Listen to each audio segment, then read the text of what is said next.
the day the squad and Bernie voted for war credits for the Ukraine, that whole enterprise called, the progressive, turned into a rotting corpse. The whole job of leftists, as they understood it back then, is to constantly point out the conflict of interest, what they call contradictions, but we can leave that aside, the conflict of interest between the ruling elite, the capitalist class, and yourself, to constantly point out their interests are not your interests. Their interests are not your interests. Don't be fooled. And for them, the hallmark of what you call class consciousness, the hallmark of class consciousness was seeing that fundamental conflict and cleavage between you, your class, your interests, and the ruling class.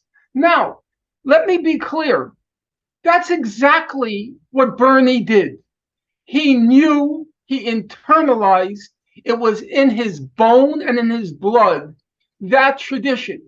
And that's why day in and day out and day in and day out, in both of his campaigns, he kept talking about there are a bunch of crooks. There are a bunch of crooks.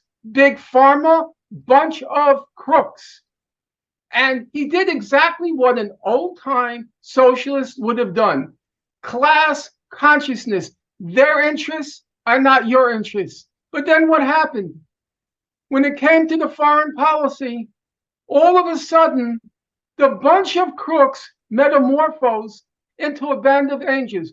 You're telling me the same people who are cheating you day in and day out, stealing your wealth, stealing your labor, the same people are suddenly heartbroken by what's happening to the Ukrainian people?